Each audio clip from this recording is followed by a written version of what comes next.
uh, seminar on Nigerian history from 1000 CE to about 1800 CE.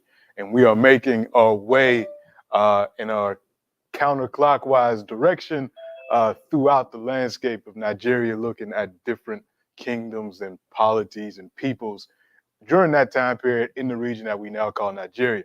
Last week, we spent most of our time in the Southwest.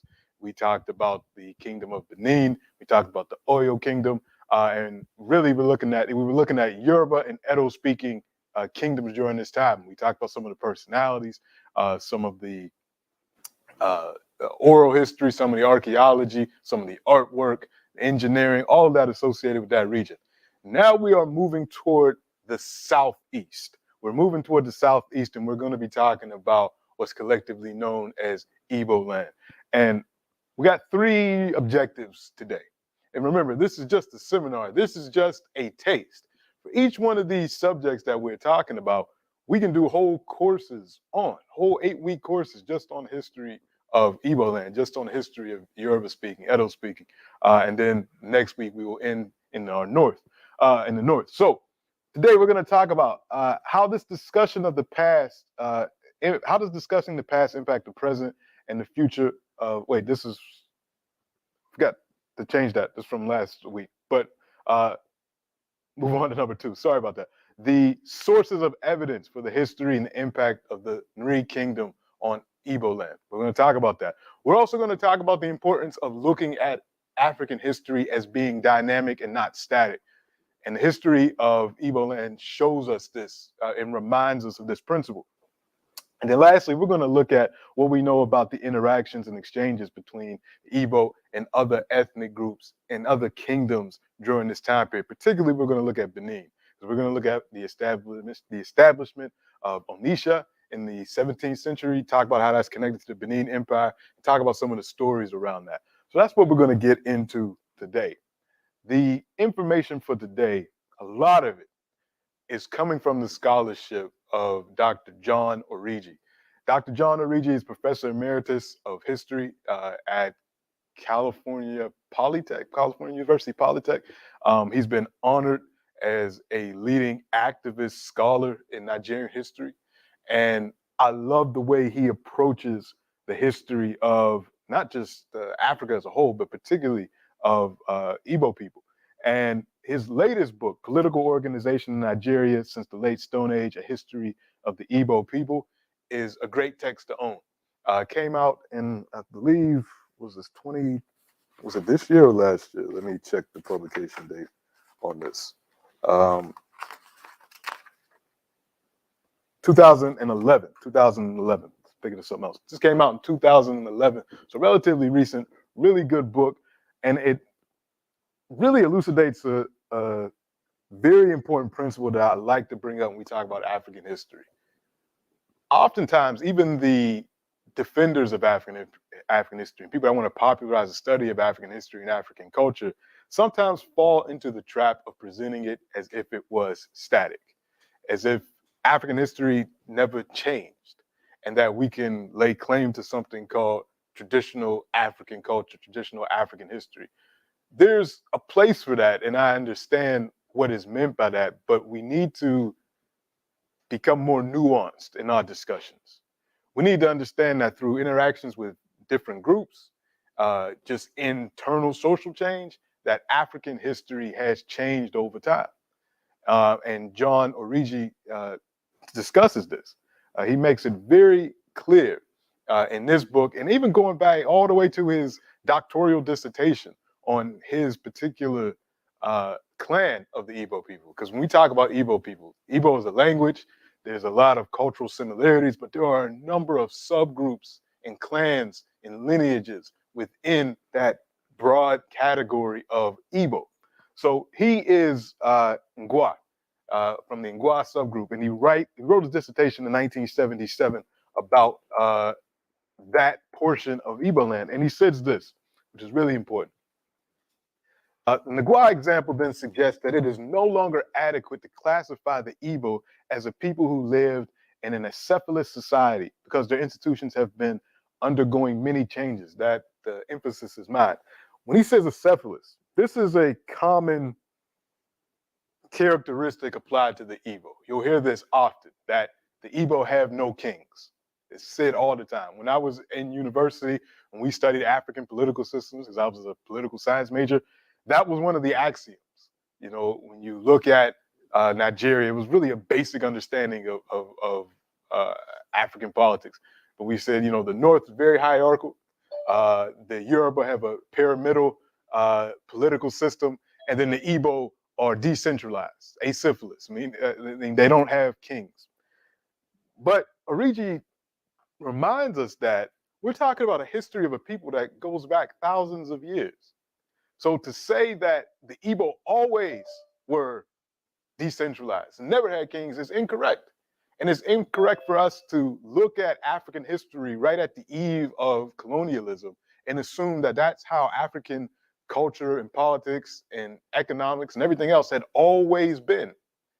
It's important for us to recognize change in African societies, both internally motivated change that happens in all societies. Young people come of age, they look at the structures of their elders and their parents, and they say, we might want to change this.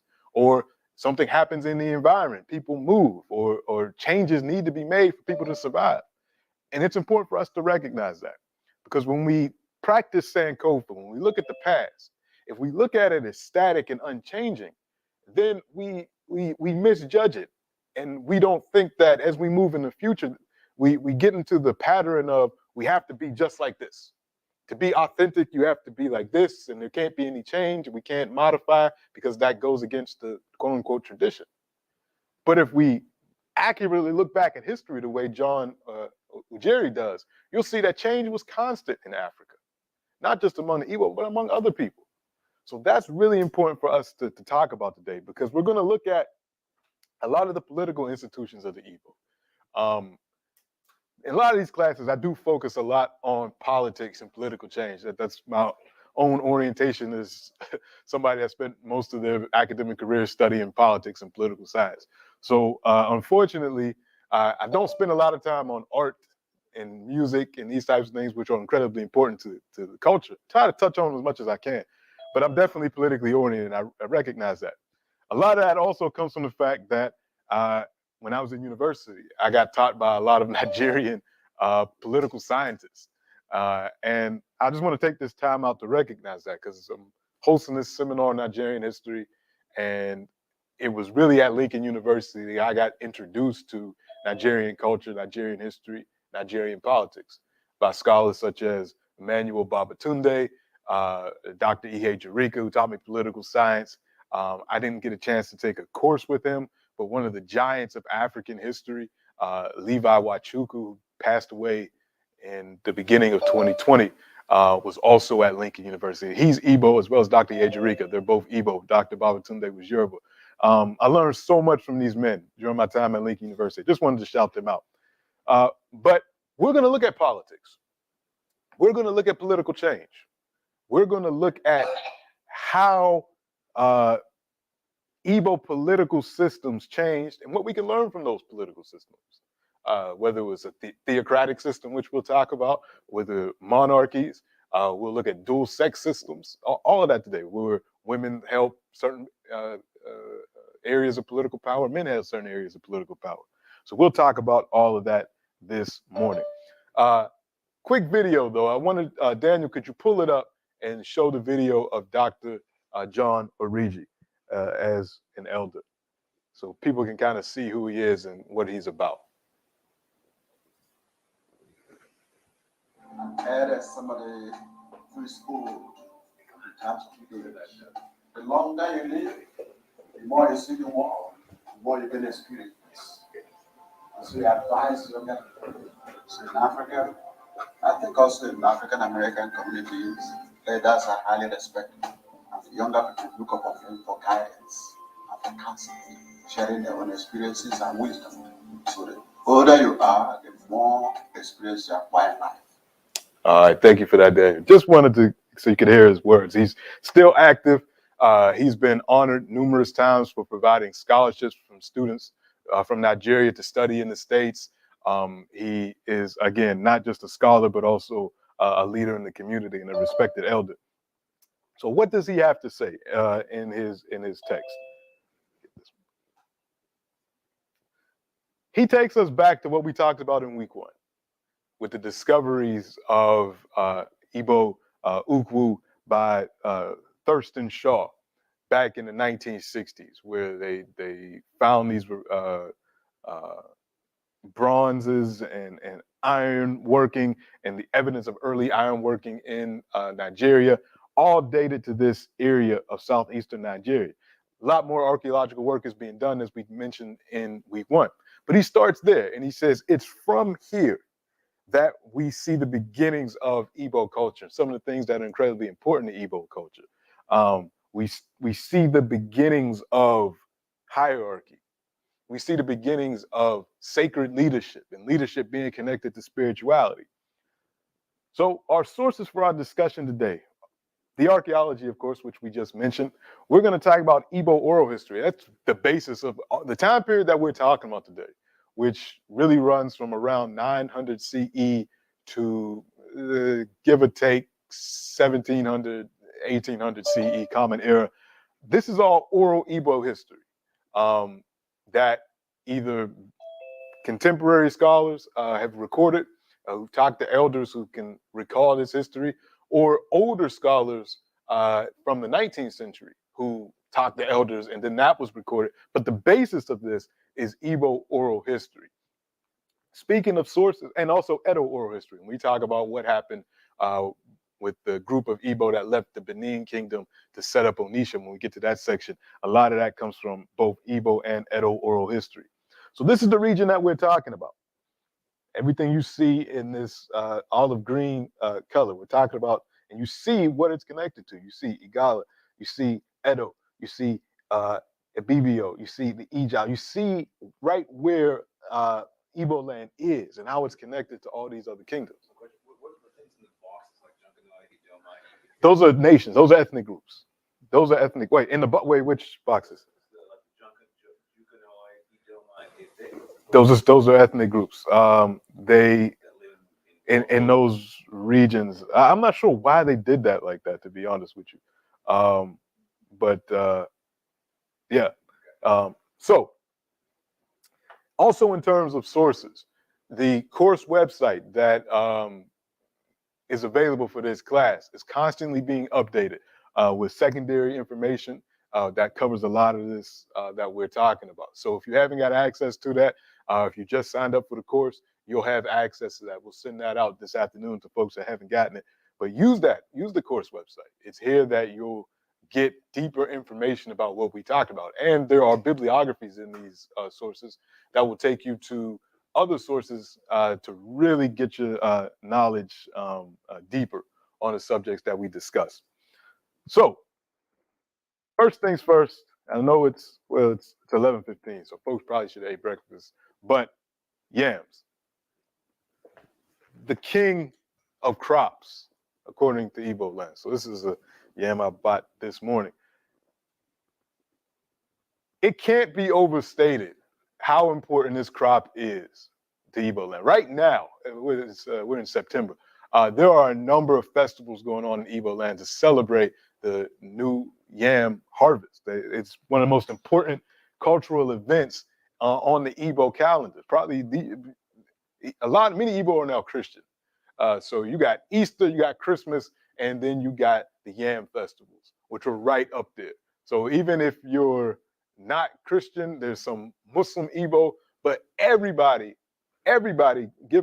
most folks celebrate the yam festival. It's that important. Yams are incredibly important to Igbo culture. So when we talk about the development of this people, and this is one of the largest ethnic groups in Africa, the third largest in Nigeria. We talk about tens of millions of people. Densely populated forested region in Nigeria, who combine mastering the cultivation of yams with also iron technology. When you do those types of things, when you have a stable food crop, and they grew other crops as well, and iron technology, your population is going to boom. And when populations boom, people move and set up different towns. This is why the Igbo is so dispersed throughout Igbo land. Different towns, different subgroups, different lineages. Populations grow, people move, they bring their technologies with them, they bring their ideas with them. And when you have large urbanized populations, you need the type of laws and social relations that are going to make things run smoothly. And one thing we can say about Igbo political structures, they had an answer for a lot of the problems that plague us today in 2022. This is why it's important for us to practice Sankofa. When we talk about the relations between men and women, when we talk about the relations between people and the earth, there's a lot that we can learn from the Igbo. And all of this that they perfected and mastered and experimented with has its starting point with this simple crop. It goes so deep into Igbo culture. The Igbo ethic of hard work, particularly for men. I mean, hard work for everybody, but men were responsible for the cultivation of the big yam. Now, cocoa yams, that was a woman's responsibility. And this even goes back to, it's plays such an important role even in the origin story of the Igbo. The origins, just like many of the other origins in West Africa, you have the progenitor, Eri, E-R-I, Eri, comes down from heaven, sent by the high god of the Igbo. Chukwu is God in the sky. Sends Eri down. Eri comes, can't find a place. He's stuck on an anthill because the world is kind of not formed. So Chukwu also sends an Akwa blacksmith down to help him cultivate the earth. So we see this same, very similar story to the establishment of Ile Ife. Somebody coming from heaven, coming down, earth is not formed, it gets formed, people then populate. Soon after, however, Eri has a problem. There's starvation, there's famine among his people. And he asks Chukwu again, he says, what do I do? He says, well, you got to sacrifice your son and your daughter. That's how this is going to work. And then from that sacrifice, you get the yam crop. From his son, you get the yam. From his daughter, you get the cocoa yam. So that story, although, you know, it's a myth, myths are incredibly important. They're not to just be thrown away because it tells us so much. It tells us what the people value. And it tells us why women cultivate one yam, men cultivate another. It tells us the importance of blacksmith, the Akwa blacksmiths, to the development of Igbo culture. So you see these things right at the beginning, right? At what people value, they place in their myths. So very important conversation. So yeah, like I said, Yam festivals are ongoing. In fact, Daniel, if you wouldn't mind, could you play that second video, please?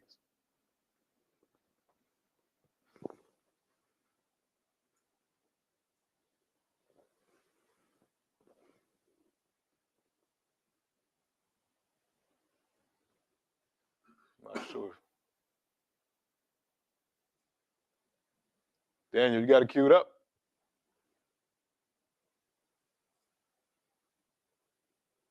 All right, here we go.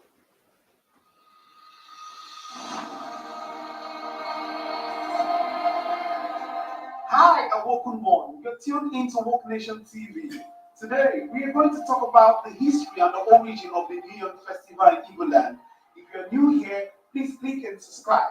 You can also turn on the notification to receive our weekly posts.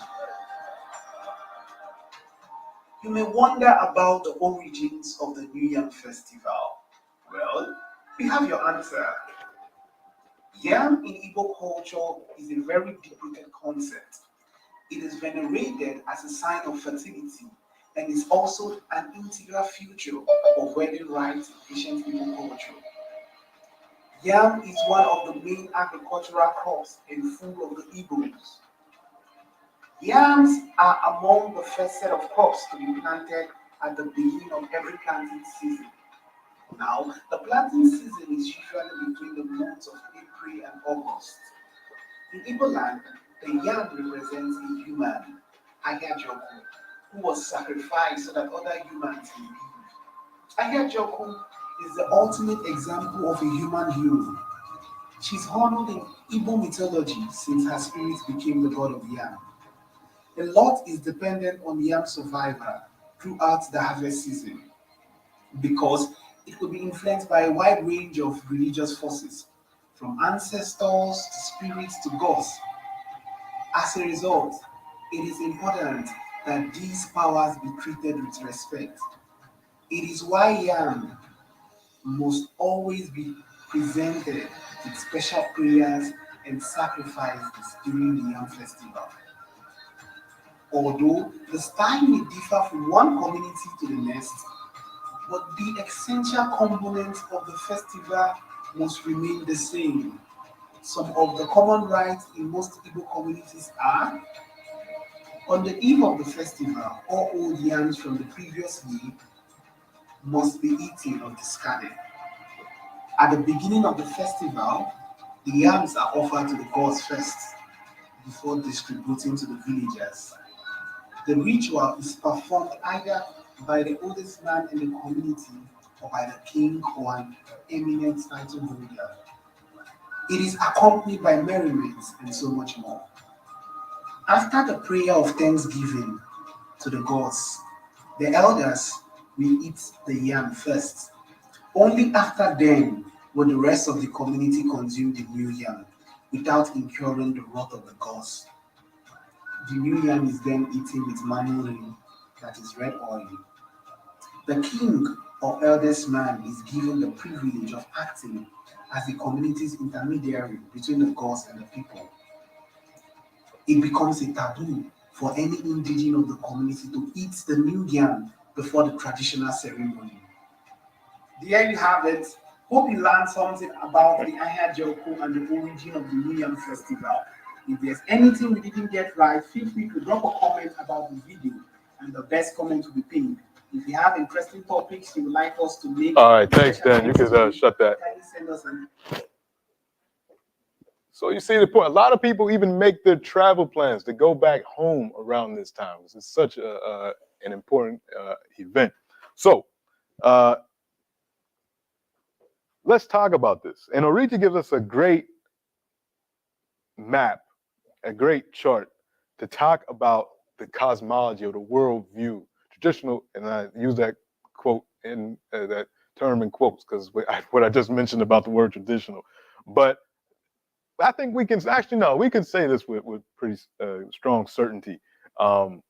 This is the setup of the cosmology of the Igbo, where you have three realms essentially: the sky, the earth, and the underworld.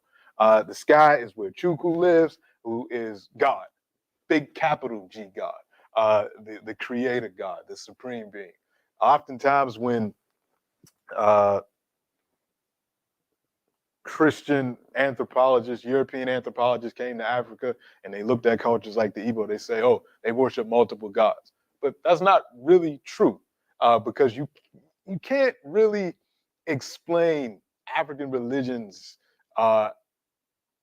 through a European lens. It doesn't work. It's not a one-to-one thing.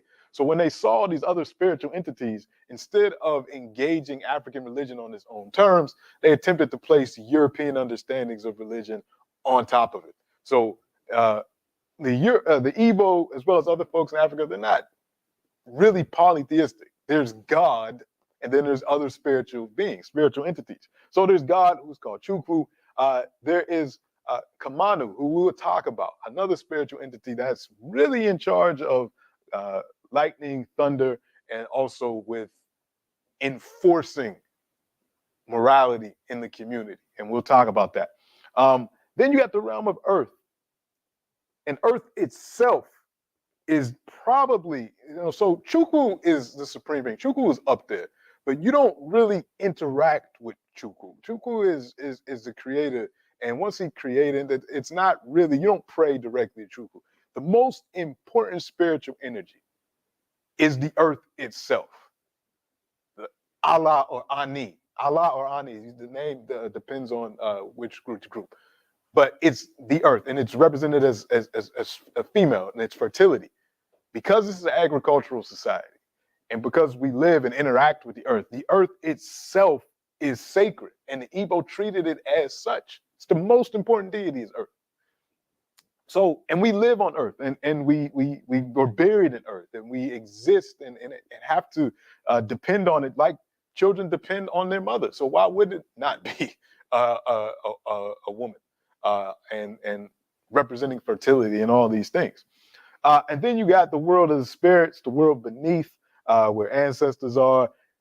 Igbo have a really interesting philosophy combined with their spirituality.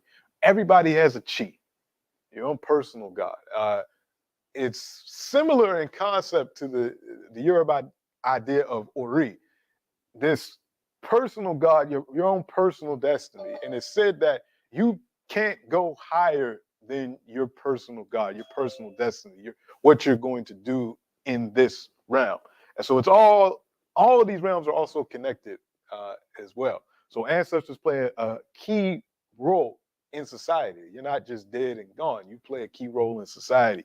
And earth and making sure that you don't defile the earth. Igbo society, Igbo philosophy, Igbo religion is filled with taboos, things that you can't do, or else you will disrupt this equilibrium.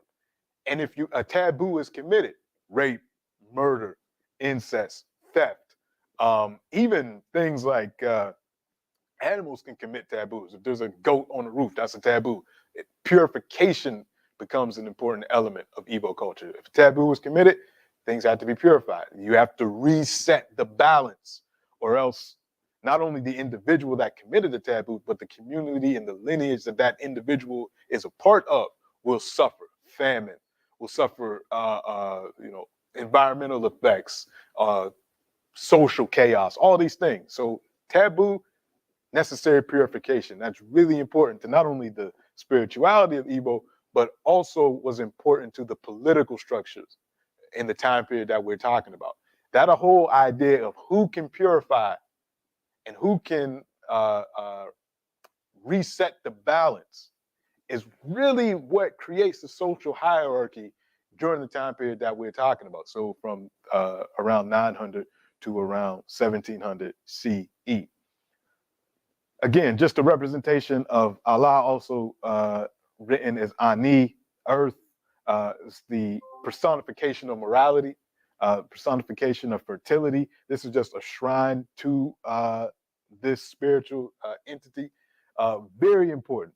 And a shrine to Allah is in every Igbo community. It was in every Igbo community for the time period that we're talking about. You would see this, and it would be honored.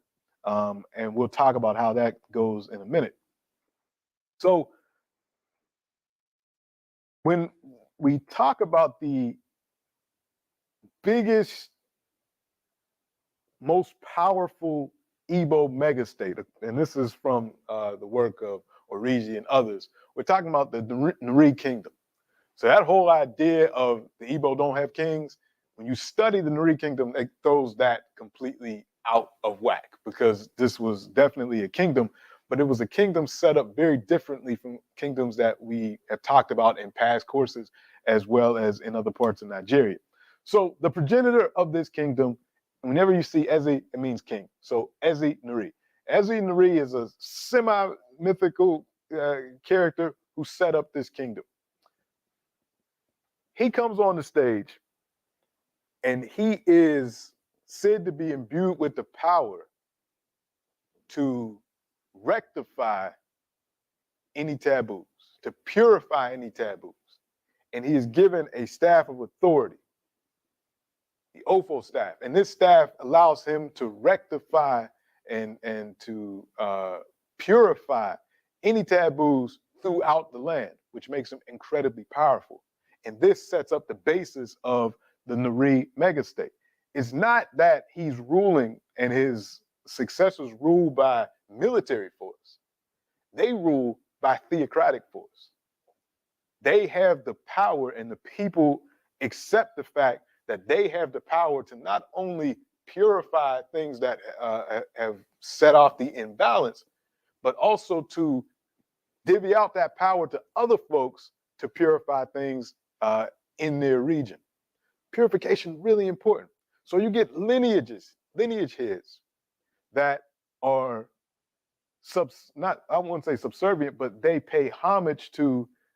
used to pay homage to the rulers of the Nri. So this one subgroup becomes the dominant group in Igbo land around about 900 CE, around 900 CE, and will continue all the way up until about 1700 CE. So a good 800-year run that this is the dominant kingdom, the dominant megastate.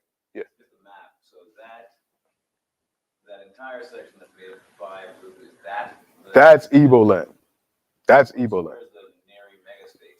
So that would have incorporated most of this, but we're talking about that starts around here, not far from Igbo Ukwo, where the archaeological setup was. So all in this area, and then would encapsulate a lot of this area. But again, this is not a military conquest. So again, we have to remember, Igbo are an highly populous people combined of many lineages and subgroups. And lineage is incredibly important because these towns, these Igbo towns, so people were farmers. Then you have the town center, and the town center is where the market is. It's where the main religious center was. It's where the political decisions were made. And these were all done by these lineage groups. So the dominance of the Nri wasn't a complete dominance. It wasn't a dictatorship, because among Igbo political culture at this time, you got a lot of checks and balances, a lot of checks and balances. So in a given community, the Nri king, the Eze Nri, is at the top. But in the local areas, in the towns, you have an Eze Allah, the priest of Allah, of the earth. Most important, and this is the oldest male of the senior lineage of the town. So every town, you got different families, different groups, different lineages. Age is incredibly important. So in a particular town, even those families are ranked depending on, let's say the town was established by 4 brothers. Let's just say 4 brothers established the town. Well, those lineages that would emerge from those 4 brothers were ranked in age from the oldest to the youngest. So if you trace your ancestry back to the 3rd brother, you got 2 other lineages that are in the region more ranked higher than you on the hierarchy.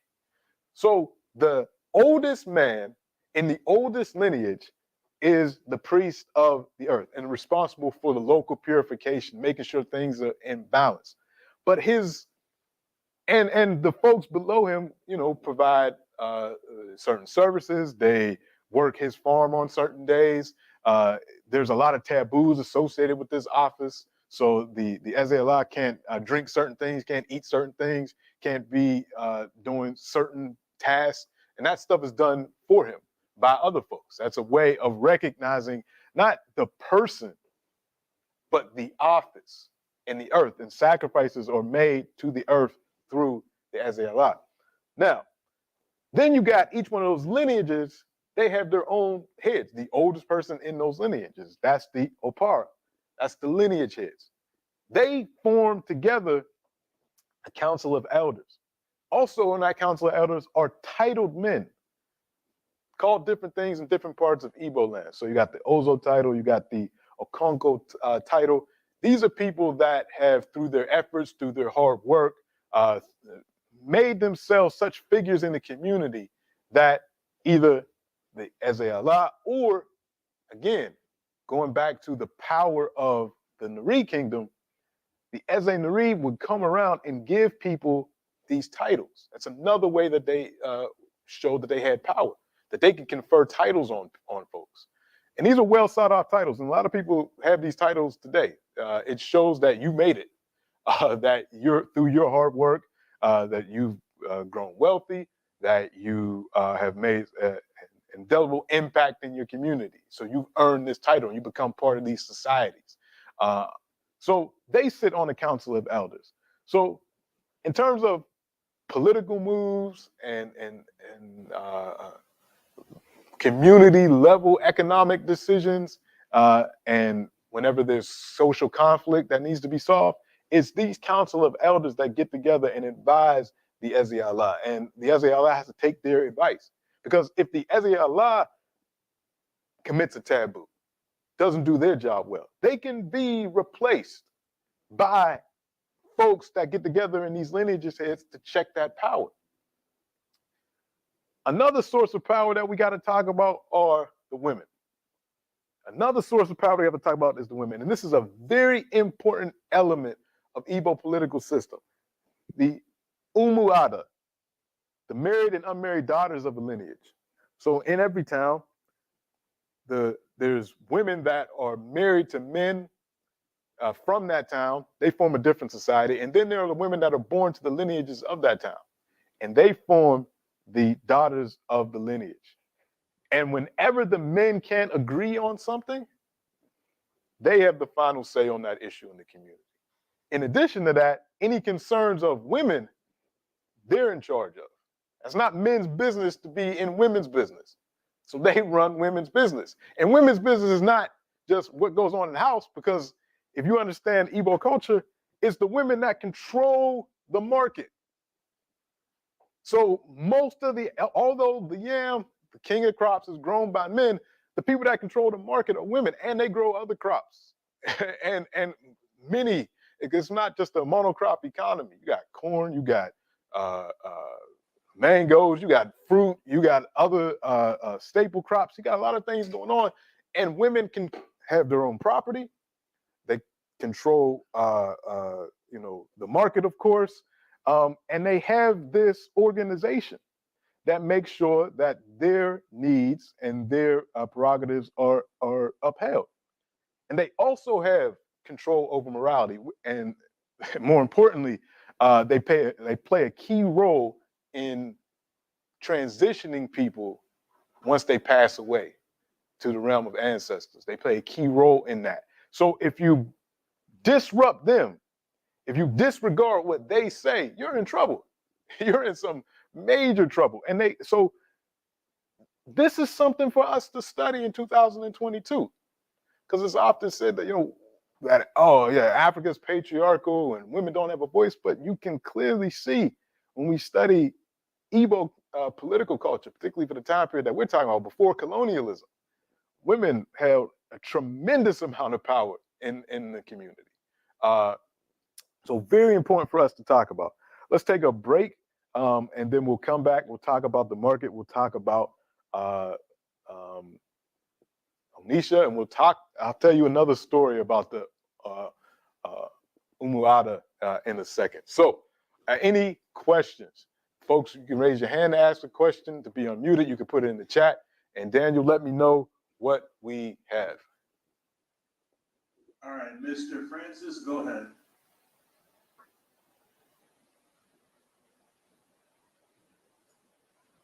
Good morning, everyone, and thank you for the opportunity again. Dr. Ledbetter, I'm wondering about the social structure of the Igbo society. Was there any such thing as adultery within the society, and how was it dealt with? That would be a taboo. That's a major taboo. And That's what I hope it, yeah, and it would be brought out in the open. The offenders would be,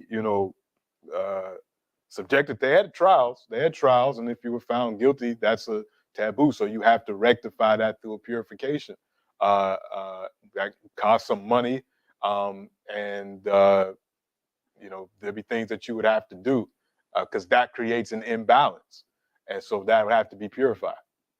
And it's really interesting when we talk about the origins of the Igbo, because of all of these purification and taboos, and there's a lot of them. And then some of the other cultural practices, and particularly the role of these priests in politics and economics, and some of the way things are set up, there were efforts made by some scholars to connect certain groups of the Igbo to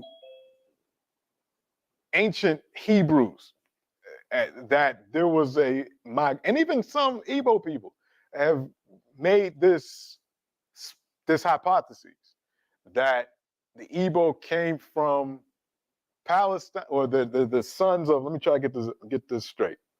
And again, this is a relatively recent, in terms of at the time of colonialism, because you don't really hear much about this before that. But the Igbo descend from one of Noah's sons, I think Gad or something, and make their way from Palestine to Egypt to ultimately to Igbo land, and retained a lot of their Hebrew isms. Now, I'm not discounting that completely in terms of whether there were Hebrew people in Igbo land, because people move. And we know that after the destruction of the temple, Hebrew people went, particularly the first one, Hebrew people went everywhere. So there is a possibility that there were Hebrew people among the Igbo, but to say that the Igbo as a whole come from Palestine kind of negates the fact that, or it goes back to those ideas that African people in Africa can't do anything without some type of Asian or European influence.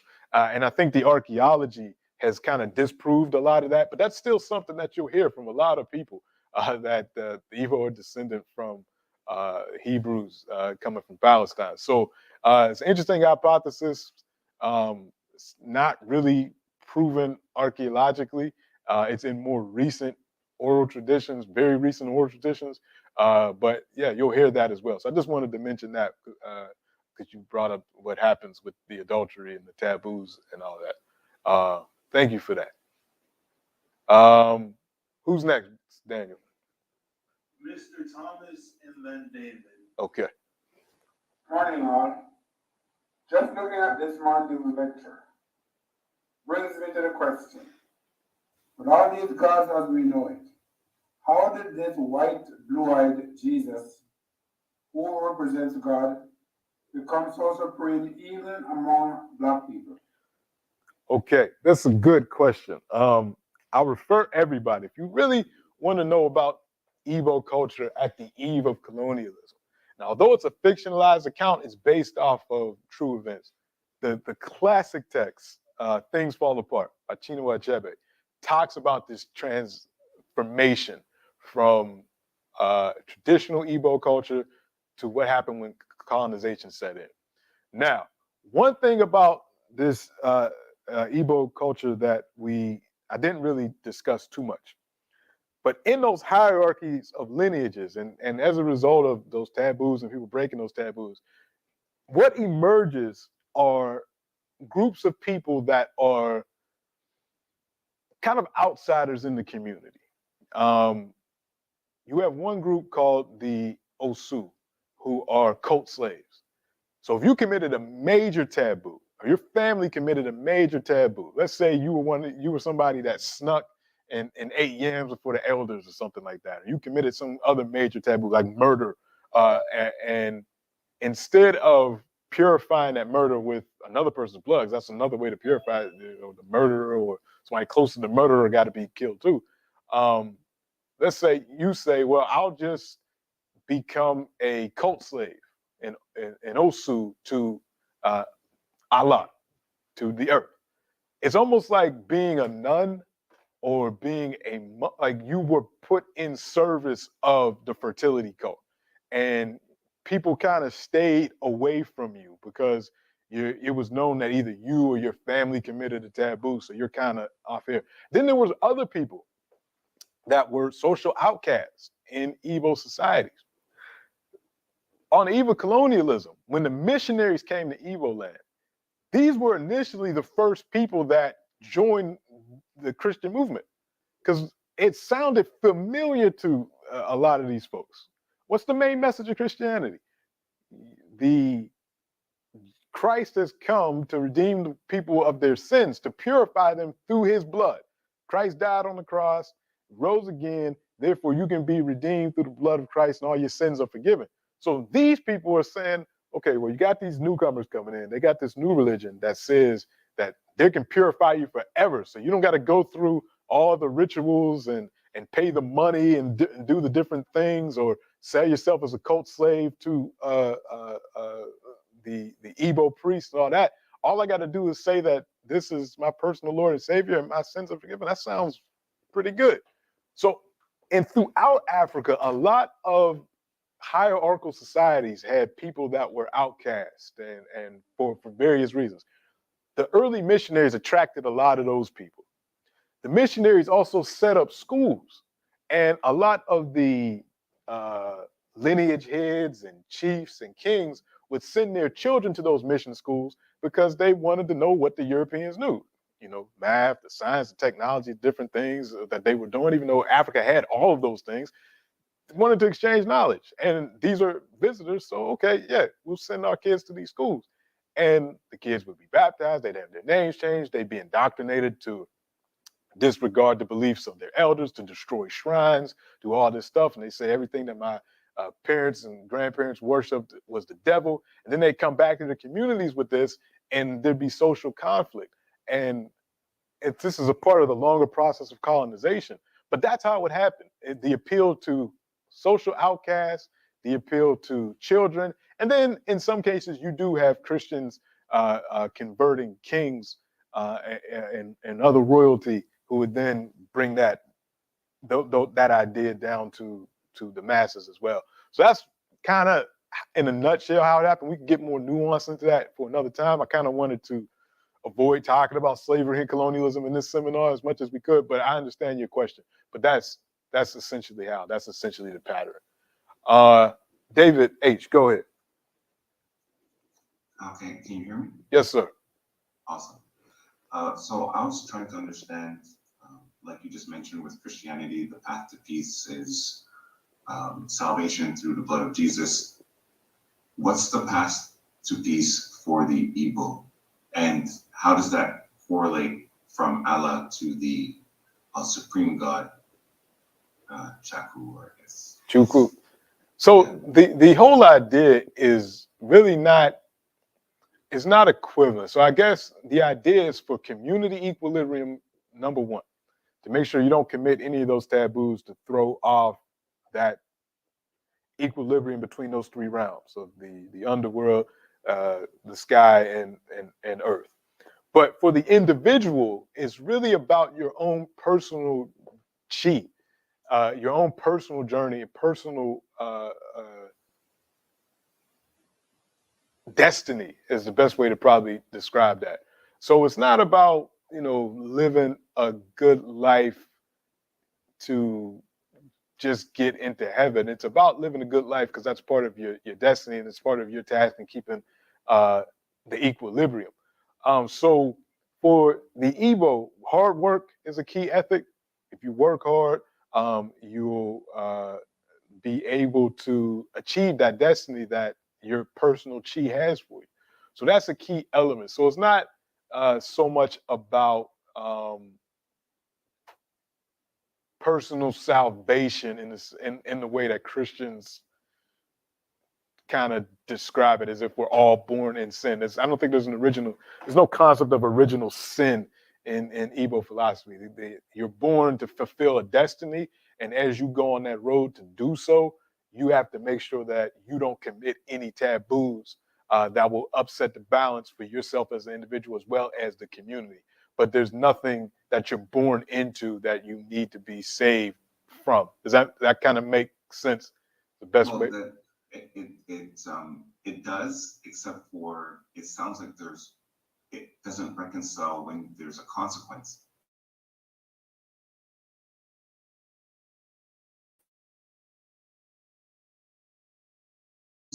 Oh, sorry. Can you hear me? Yeah, yes. Go ahead. Can you hear me? Yeah. Okay.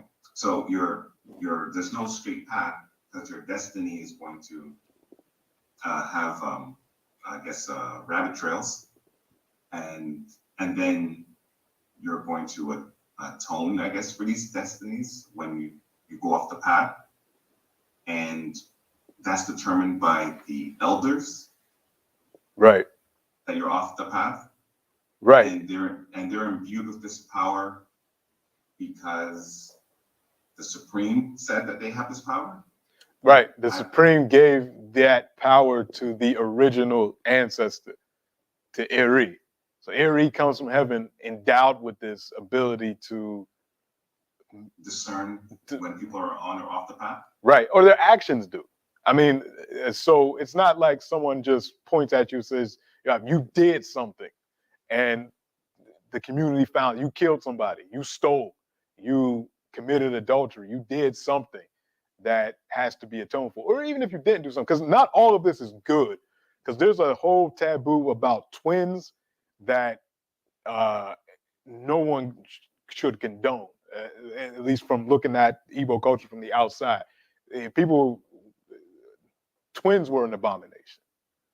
So if a woman had twins, they're not, in certain subgroups, they weren't going to survive because that was considered an abomination. So there's things like that as well that, yeah, that, Okay, yeah. so based on our own understanding of our current and modern social understanding of cultural norms, not all their rule systems would align with what we consider. Of Okay. course. And that's another thing about, from when I started with, about this idea of change and this idea of looking at African cultures as being dynamic. So not everything in African cultures back then was bad and needed to change. And there's a lot of institutions that we'll talk about that are good and things that we might think about applying in 2022. And then there are some things that aren't good. And if we practice Sankofa correctly, if we look back at our past objectively, and always with an eye and a heart toward justice, then we have to look back and say, some of the things that we did probably don't lend to justice, and we should probably rethink. And that's one of them, definitely. Okay, so that being said, and I don't want to take up too much time because there's another question in the chat. But then what's that lens that's being used to determine what is good today versus what was good back then? Because it obviously served a purpose back then. I mean, you don't just arbitrarily decide something's going to be, right for the society. So they had a reason for it. And so we determine today that reason is no longer substantiated. So what's the mechanism that made that determination then and will do it going forward? So back then, it's tradition. I mean, it's lost to us. I mean, you got the councils of elders and these folks that are interpreting these things, but the establishment of tradition is hard to pin down. And in terms of today, you still have these traditional mechanisms in place. We're going to talk about one of them that are straddling that fence of tradition versus the external change brought on by colonialism and just the world changing. And how do you reconcile those things? I'm going to talk a story that kind of elucidates that. So just give me 1 second, because it's a really interesting. I don't have an answer for that, to be honest with you. That's the conflict of how do we, and who gets to decide. And that's another conversation as well, because I'll get to it when we get to it, but we're going to talk. I'm going to kind of talk about an example of that clash in a second. But these are interesting questions. Who gets to decide which direction that we change? Whose voices are heard? All of that. All of these are key. There's a question in the chat, apparently. And then we'll take this and then I'll go back into it. Yes. Okay. That question asks, do you know what percentage of African civilizations were patriarchal versus matriarchal versus balanced in its view of men and women in their role in society? I don't have an actual percentage, no. But I can say that compared to other places, other regions of the world, you have a higher percentage of balance and definitely female presence in political power in Africa than you do in other places. With the exception of possibly the Americas, because there were, from what we can tell from oral traditions among indigenous people here, there was a lot of women that held political power as well. But compared to Asia and Europe, Africa definitely had a higher proportion of women in political positions of political power than other places. But the actual percentage, not quite sure. We got a question actually in here from Robin, and then we'll go back into it. Is that on? Can you hear me? Yeah. Last week you and I both mentioned that we'd seen The Woman King. Mhm. There is they mentioned there's a character in there that's a eunuch, I assume. Well, they mentioned eunuchs and they see a guy, you think, okay, that's it. So what was that all about? And did the Igbo folks have them? What exactly is Yeah. a eunuch and what were they all about? Yeah, I have not heard of eunuchs among the Igbo. So I can't say yay or nay, but I haven't heard of it. But in other places, because one thing about the Igbo, you got people that had multiple wives, definitely, but not harems. At least I've never. Somebody might be able to correct me if I'm wrong if they read something I haven't read. But of all the Igbo kingdoms and the big one, Nari, I never heard of the Nari, the Eze Nari having a harem.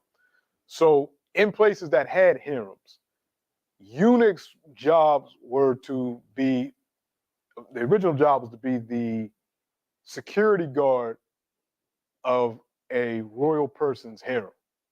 And even using the word harem kind of softens it. We're talking about sex slaves. We're talking about women that were sex slaves. So the eunuch's job was to make sure that no other men or nobody got into where these women were usually secluded and kept, and that they didn't leave. So if you're going to have a man guard that, you gotta make sure that he's not messing with the sex slaves. So oftentimes eunuchs were either partially castrated, so just the testicles, or they were fully castrated, so the testicles and the penis.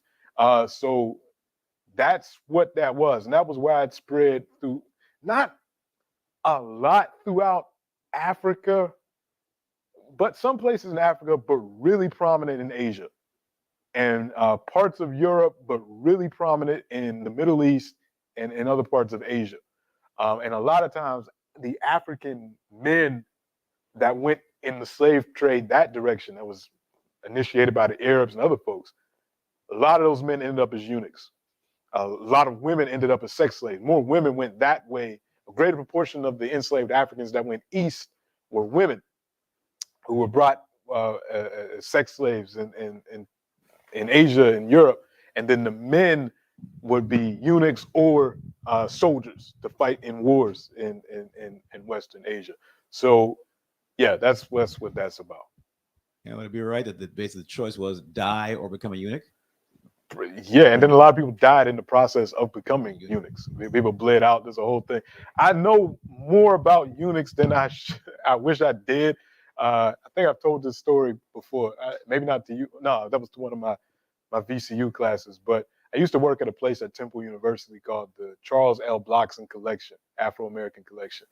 And people would come and they would donate different things for the archive. And there was a woman named Dr. Santa Priya, and I guess she's still around. Maybe she might watch this.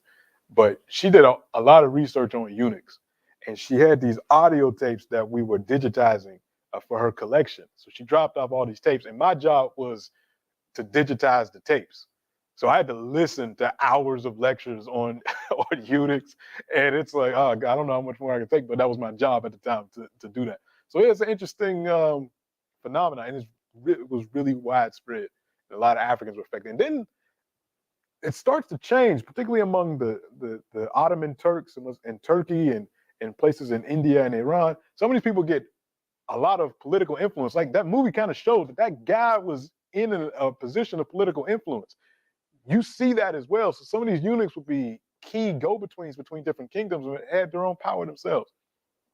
Another discussion for another time, but we'll get into that. So let's talk about this. The market, the area dominated by the women. Every Igbo week, there was a market day. People brought the goods and everything, and people came from other cities, other towns, and engaged in these markets. And this is kind of the setup that you would have. You know, at the center of the area, you have the shrine to the earth goddess. You'd have the commercial center that was controlled by the sisters. You have the shrines to Kamanu, which again is the God associated with thunder and lightning, but also with enforcing the morality of the community. Joku also as well. So you got these figures. You got the way that this town is generally set up. You got a lot of activity, and this is also where the Eze Nri held political power. Because if every town had one of these markets, and if the Eze Nri, the leader of the Nri megastate, had the power to purify and also had the power to curse. So instead of having an army to dominate this area, as long as tribute was paid to the king, the Eze Nri, then your town would stay purified. But if tributes weren't paid or there was conflict, then a curse would be put on that market by the king. And if a curse was put on that market, people wouldn't go to the market. So there's an economic consequence as well as a spiritual consequence to going against the king, to going against the Eze Nri. So that's how influence of this mega state was created for about 800 years. The different office holders, the different kings would get tribute from all of these towns that had these markets, and if they didn't, they put a curse on the market. People wouldn't go.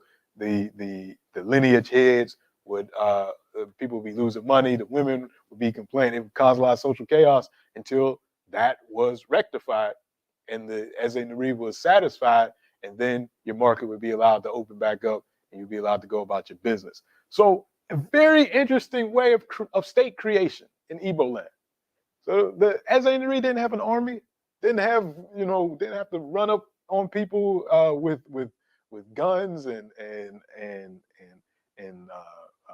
iron bows and swords to maintain control to get taxes. It was just with the threat of a curse, because he had that much political power. I mean, political and spiritual power. So very interesting dynamic. It's something that we should study. It's a theocracy in the middle of West Africa. All right. Now, we've been talking about Igbo land, but there are differences in the regions in Igbo land. And I just want to point one of them out, then we'll close on today, because next week we're going to go up north. But one of the most important centers in Igbo land is Onitsha.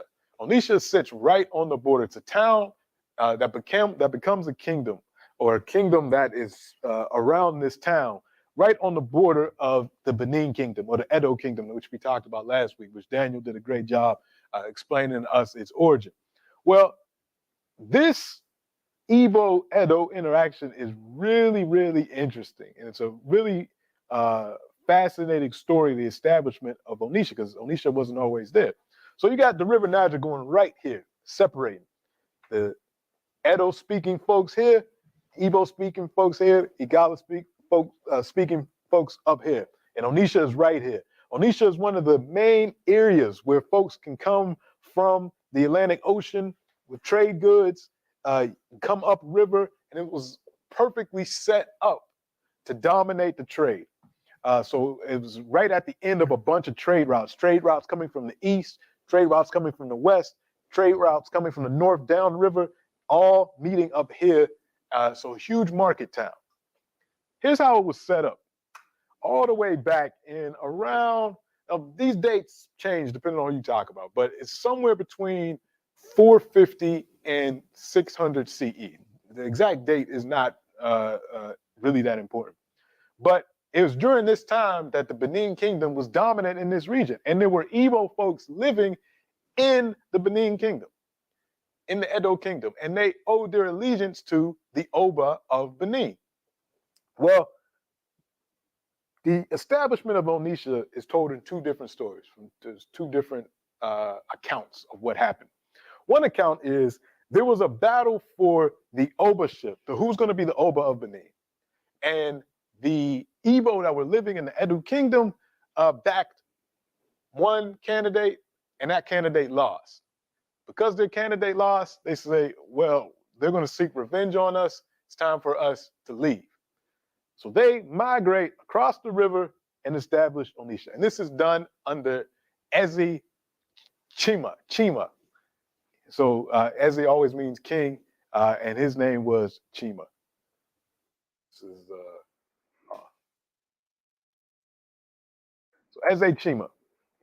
The other story is the one that is a little bit more interesting, and one that I think more people know, and it's even told by Nnamdi Azikiwe. I'll pause for a minute and talk about Azikiwe. Nnamdi Azikiwe was one of the greatest Igbo history makers. He was the first president of Nigeria. He was a graduate of Lincoln University. He taught this information and information like this with the first African history class that was taught at Lincoln University, which is the first historically black college in the United States. He taught it in the 1930s.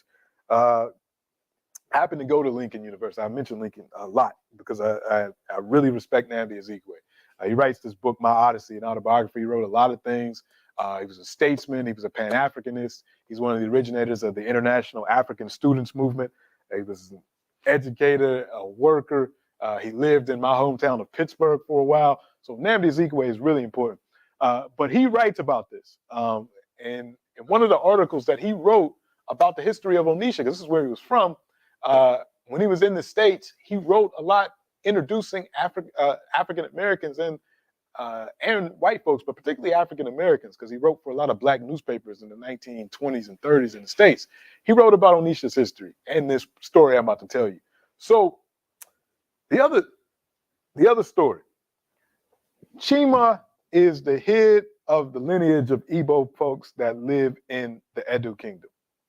And one day, the queen mother of Edo, the mother of the actual sitting Oba, goes onto some Igbo people's farm unknowingly. And I think the story says she takes something or something happens, but she trespasses on this farm and they attack her. She goes back to her son, who is the Oba, the king of Benin, and she says, "This is outrageous. You got to punish these people. They just attacked your mother." And of course, he's mad because somebody just attacked his mother. So he wages war against them. And Chima is a capable general, and he fights as much as he can, but he's not gonna beat the Oba. So he brings his compatriots together, and he says, "Look, if the Bini should happen to have the upper hand, they will subject us to drastic treatments. Our nobles will be made their menials, our chiefs would be their slaves. Finally, our freeborn inhabitants would be slain by this powerful Oba and his retinue. Consider this, to be a slave and regret, or to migrate to the other side of the river Niger, where you'll be chiefs of other districts, trade peacefully with other tribes, and preside over new subjects." They listened to Chima, and they said, "All right, we're not going to win. Let's go." So they go across the river and they set up Onitsha. Problem is, there's already Igbo people in that region, the Oze, and essentially they push the Oze out of the region. So they're coming from Benin to escape the Oba, but they had been fighting in Benin, and they've been allies with Benin, so they got some fighting experience. But they eventually have to push out some other Igbo people that were in the region, and then those people migrate. And there's a lot of other migrations that happen after this, but that's the establishment of Onitsha. So their system is a little bit more hierarchical and borrows things from the Edo Kingdom in a way that Igbos further east and further south don't. So this is some of the differentiation between different Igbo societies. So the descendants of Chima are still the Obis, and they take the term Obi as opposed to Oba. So the current Obi of Onitsha is Alfred Achebe. Alfred Achebe is the current Obi of Onitsha. I think he's been Obi since 1988. So they all trace their heritage back to this origin story. So Onitsha is incredibly important town still to this day, and very important market town with this very interesting history. And Onitsha is also the home of Nnamdi Azikiwe. So I want to go back to the Umuada for a second and tell the story that shows us, that talks about that conflict between tradition and quote unquote modernity. Nnamdi Azikiwe died in 1996. This mausoleum for him wasn't open until 2019, even though he died in 1996. There was a lot of controversy about his funeral and burial, and it all involved lineage questions. So I'm trying to make sense of this, and I put links to this information on our course website. You can read about this in more detail. But essentially what happened, so Nnamdi Azikiwe dies. Nnamdi Azikiwe, during his life, he had 3 wives. He had a first wife that he had married, and he lived into his 90s. You know, a lot of family. And you know what happens when people die and there's a funeral. And sometimes this brings out the worst in folks. We know this from so many family experiences. But anyway, his oldest son from his first wife, his argument was his father should be buried in Onisha in his father's compound. That was his position. And Nnamdi Azikiwe's father's compound. Nnamdi Azikiwe's third wife, who was the wife that he was living with at the time, she said, no, he should be buried in his compound in Onisha. I should be in charge of the funeral arrangements and everything that's going on. And I'm going to do it in collaboration with the state of Nigeria, because he was the first president of Nigeria. And this is all after his body had been taken to different parts of Nigeria, because he was such a giant in Nigerian politics and one of the actually architects of Nigerian freedom in the anti-colonial movement. So his body traveled to Lagos, it traveled to the north, it traveled throughout Igbo land, and now this is about where he's finally going to be buried. So the actual Obi of Onisha sided with the son. Said, yeah, he should be buried, and we and his lineage should run the funeral arrangements, not his wife and not the state of Nigeria. We should be in charge of all of this. The wife writes a letter, an open letter, where she airs out a bunch of family business about the son and him having a bad relationship with his father for decades before his father passed away. She even released a letter that said that when Nnamdi Azikiwe wrote that he doesn't even want his son and his daughter to even attend his funeral. He said, you might as well don't even bother showing up when I die. This letter. So it was a bunch of family stuff going back and forth. But in the midst of all of this, his lineages, Umuada, come into the picture, and they side with the son. They side with the son. And they released their own statement, basically saying Nnamdi Azikiwe should be buried in his father's compound, and his lineage should be over the funeral rites. And if this doesn't happen, there's going to be a lot of problems. And an article, an interview with one of the leaders of the Umuada said this, and this is a long article from 1996, but I put it on the website. And this is the third wife. Supposing Uchi, and this is Dr. Uchi Azikiwe. She's a professor. She was a scholar. She's still alive. She's a scholar.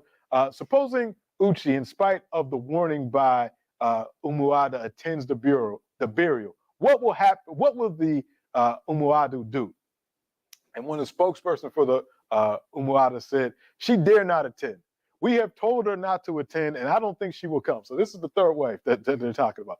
If she comes, she will see us. There is nowhere in Igbo land where somebody will dare Umuada.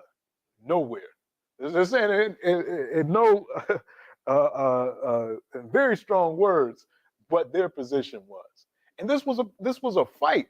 Ultimately, the third wife won the battle, and the Nigerian state kind of ran everything, and he was buried at his own compound in Onisha, to the dismay of the son and the Umuada. But just the fact that in 1996 they still have this type of power to have this type of influence, because they called her to a meeting, they called the son to a meeting, This article really goes into all of it, and really, they were kind of correct in this. Not, I won't say correct, but if you think about what happened in the years afterwards, he died in 1996.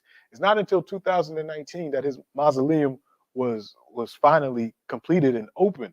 I mean, he was sitting in a place that was really underdeveloped. Like before they built this didn't look, it wasn't nice looking at all. So the Umulata, their,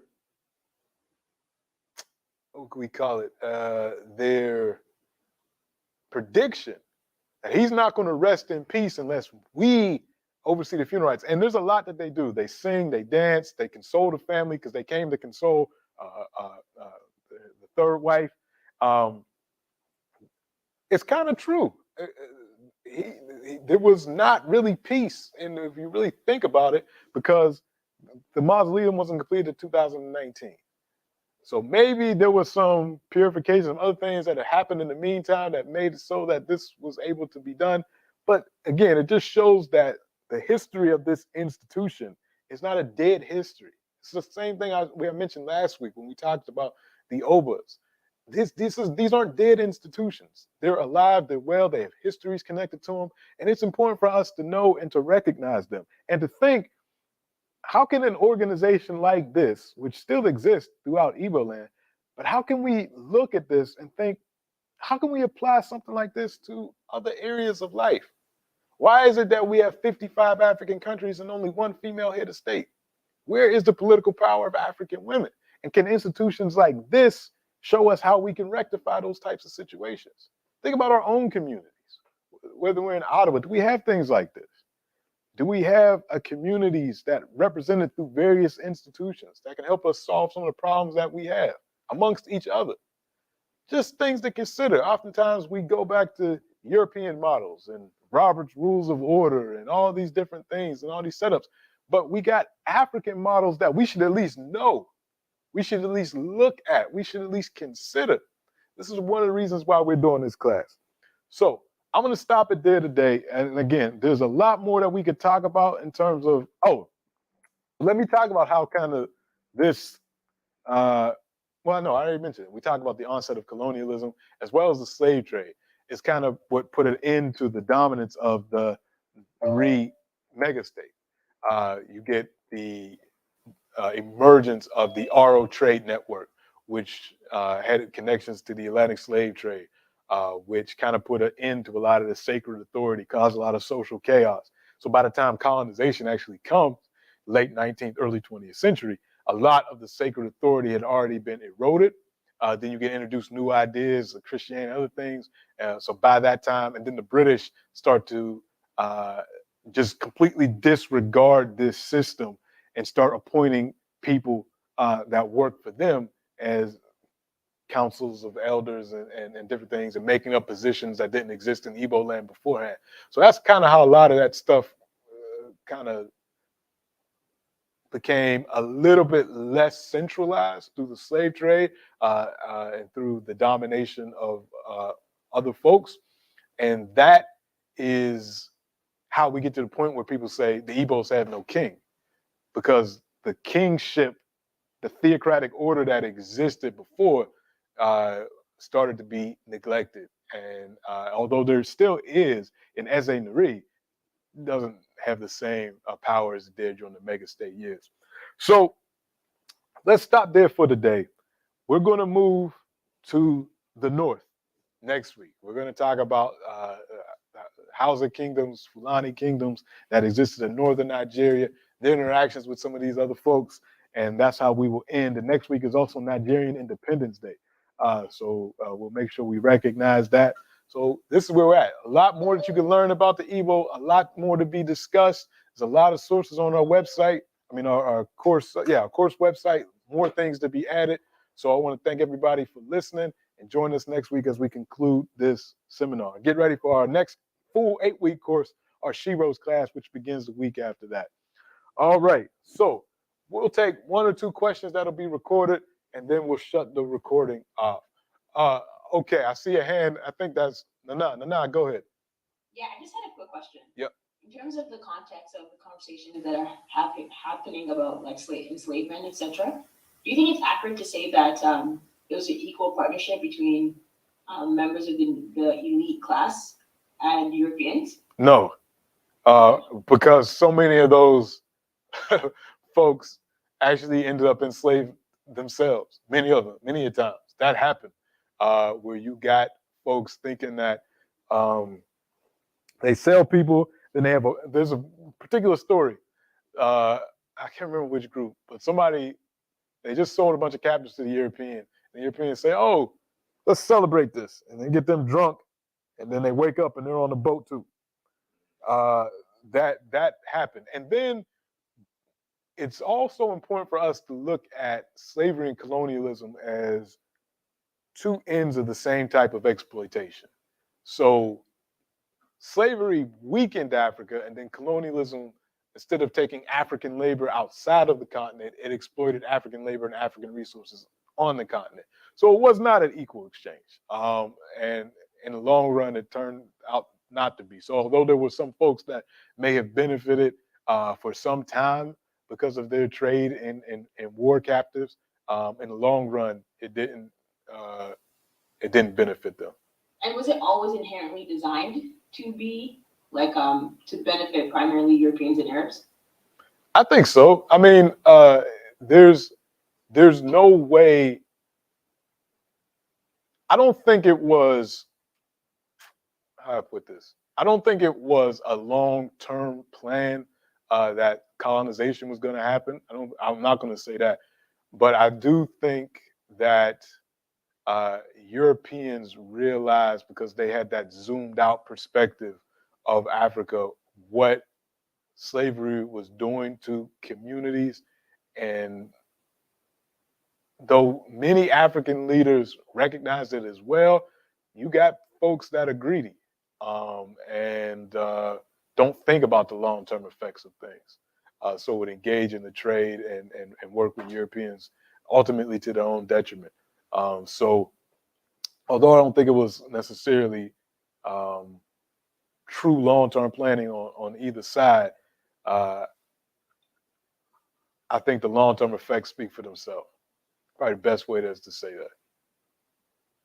That's a good question. Other folks? Dr. Ledbetter is Mr. Francis. Yes, sir. The story you are relating there about the celebration in which one of the tribal leaders ended up on the ship, I think it was recorded in Dr.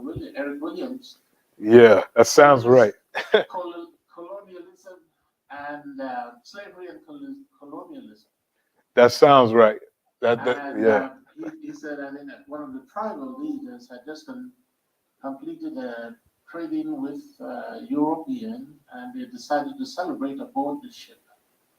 And when he woke up out of his drunken state, they were halfway across the Atlantic or something like that. Yeah, I knew it came from science. I couldn't remember where in the circumstances, but that happened. I mean, but that's the most extreme example. But the real example is all the insecurity and the problems that trade created would have those long-term effects that would make colonization easier than it would have been had that trade not occurred.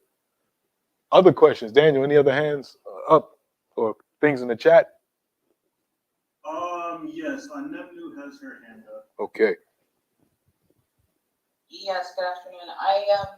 It's more of a comment in relation to women's balance. I just want to point out a few things that the Women King sort of brought out and sort of comment on this, what I would say is a manipulation of people of African descent's emotions to boycott the movie. Where do I start here? Oba, that term does not mean king in the sense of male. It means ruler. That's the exact translation for that. So, as you mentioned, there was a female Oba as well. There have been also in Benin. We know there's a balance. They touched on it. There's a lot of symbolism there for people who are in the tradition. So Mawu and Lisa are both the male and the female representatives of the balance of power and I guess how political structures go and spiritualism and all that. And as the Benin practice Udum, that community or the Obas there have been one of the only ones outspoken in their role in regards to the slave trade openly, and have actively done rites and rituals of atonement for it, as well as have put certain, let's just say, spiritual forces at work to today combat people who are being enslaved. Real quick. I mean, not just so folks know, when we're talking about Benin, we mean what's Benin now, not the Benin that we were talking about a couple earlier in the class. So the discussion right now is about the Kingdom of Dahomey, which is now Benin. So this is this is just so folks are clear. Sorry about that. No, just a few things, and I just personally, my feeling is I think I just find it unfortunate how easily people. I feel like there's a manipulation of people's emotions. Just, oh my gosh, we shouldn't be celebrating this and slave. I mean, is that the? I'm not like active on. Yeah. Is that what they're saying? It's a hot mess. Are people really saying that? Like, is that really the? Wow. All this type of stuff. That there people are. In the Americas, and she was of the part of this woman warriors, and she enslaved my ancestor, and that shouldn't have the king looking so weak in the movie. Oh, that's some male insecurity. Whoever wrote that is the most insecure, no business born. I'm not gonna get into the Dolomite speech, but these are our people. Wow, how was it? Because I was hearing people were receiving it well, so I hope that there is, but there is a hashtag and a I would say movement, but there is those voices as well. So but they rather, and there's a white producer, even though Viola Davis was partly producing that as well. I mean, but no one complained with Black Panther. Yeah, exactly. That's and Disney. The Dark Lives were based on the same women warriors, and it's still a white producer. Yeah, no, it's utterly ridiculous, and I kind of know, from what you're saying, I can kind of see the genesis of that. It's probably some of those ADOS folks and people. Yeah, exactly that. But the American descendants of slavery or so foundational black, just nonsense. But they're loud. They're loud and wrong.